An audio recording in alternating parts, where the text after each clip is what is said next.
We've been told the same line for 100 years, just eat less and exercise. But for 100 years, humans have been looking for a cheat code. Today, that cheat code is a weekly shot called Ozempic. Right now, we are living through the biggest gold rush in medical history. Semaglutide, better known as Ozempic, has become a household name, a red carpet secret, and a trillion-dollar industry. It's so popular that it's literally boosting the entire economy of Denmark. But if you think the world's obsession with a magic weight loss shot is new, you haven't been paying attention. For over 100 years, we have swallowed tapeworms, ingested industrial explosives, and became accidental drug addicts, all in the pursuit of the ideal waistline. The road to Ozempic isn't paved with gold, it's paved with scandals, heart failure, and some of the most bizarre medical cures ever devised. This is the 100-year history of the drugs we took before the shot. In the 1930s, science found a new miracle. It was called 2,4-dinitrophenol, or DNP. But doctors didn't invent it. It was invented by the French military. During World War I, French factory workers making explosives noticed they were losing massive amounts of weight at an alarming rate just by handling the chemicals.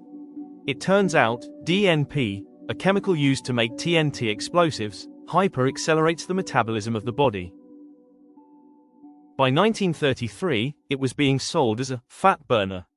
Did it work? Yes, it did. In fact, it worked too well. DNP uncouples your cellular respiration, meaning instead of your body storing energy as fat, it just lets it off as heat. It was the most effective fat burner ever discovered. People were losing 3 pounds a week without moving a muscle, but it was also a death sentence. People weren't just losing weight, they were literally cooking from the inside out. Reports began to flood in of users developing cataracts overnight or reaching body temperatures of 110 degrees Fahrenheit before their hearts simply stopped. It remains one of the most dangerous substances ever sold as medicine. By 1938, the government realized you can't have people swallowing explosives just to fit into a dress and got it banned. In the 1950s, we moved away from heat and moved toward stimulating hormones, specifically adrenaline. You know that feeling when you're scared? Your heart races and you forget to eat. Scientists realized they could trigger that on purpose using amphetamines, better known as speed. This was the era of rainbow diet pills. One pill was speed to stop you from eating. But because speed makes you vibrate with anxiety, they added a second pill, a heavy sedative to knock you down from running mad from the stimulants. Then a third for your thyroid, and a fourth to make you go to the bathroom. By 1970, over 5% of the entire US population was on some form of prescription speed for weight loss. It was a cultural phenomenon, until the side effects of addiction, heart failure, and speed-induced psychosis became impossible to ignore. It became a national scandal and the rainbow was banned.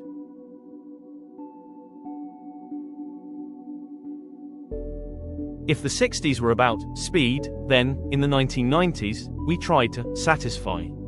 There's a chemical in your brain called serotonin. It's the happy, full chemical.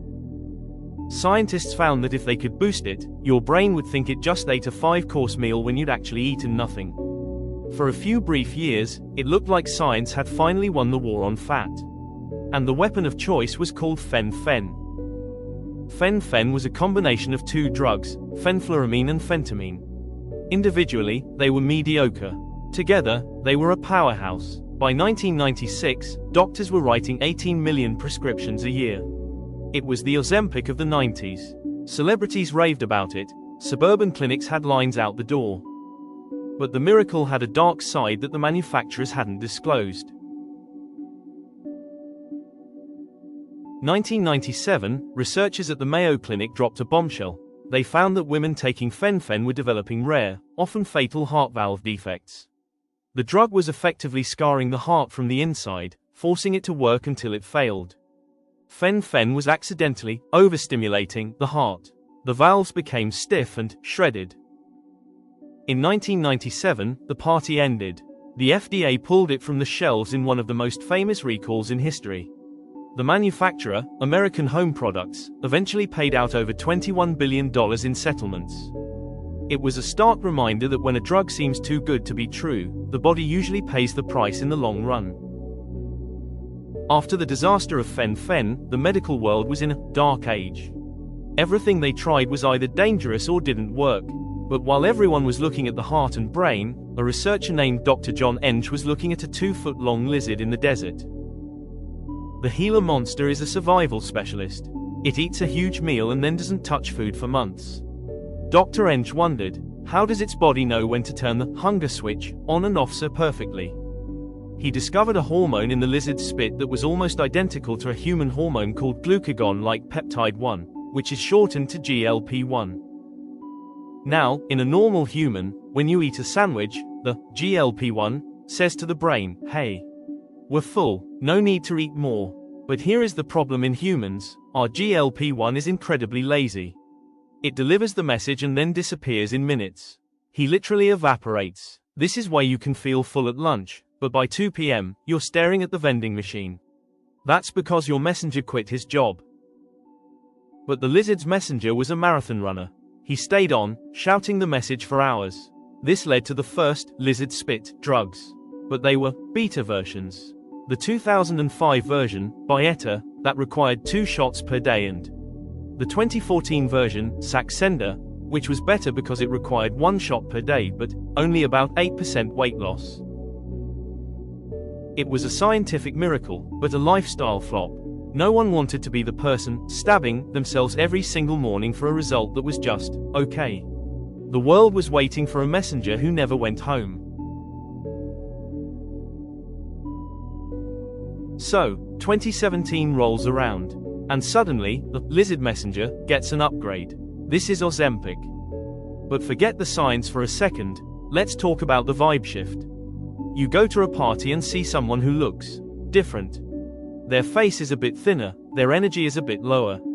10 years ago, we'd assume they were depressed or fasting. But today, everyone is thinking the same word, Ozempic. It created this weird, cultural uncanny valley. We have Ozempic face, where someone loses weight so fast their skin can't keep up, giving him a hollowed out, ghostly look. We have Ozempic breath. We even have Ozempic babies, because, funny enough, losing weight and changing your hormones makes you much more fertile. But the most human part of is the guilt. We've been conditioned for a century to believe that weight loss is a moral battle. If you're thin, you are good and disciplined. But if you're not, then you're lazy. Ozempic exposes that as a lie. It shows that for many, willpower was just a chemical they were missing. Ozempic went into the brain's control room and turned off food noise. It wasn't a victory of wills. It was a mute button. And that's making people angry. Some people feel like it's cheating. Others feel like they finally have a fair shot at life. It's turned dinner parties into debates. But there's a shadow side to this miracle. Because the drug is so effective, it's become a luxury item. We've seen global shortages where people with type 2 diabetes, the people the drug was actually made for, couldn't find it because it was all sitting in the refrigerators of people who just wanted to lose 10 pounds for a wedding. So, here we are in 2026.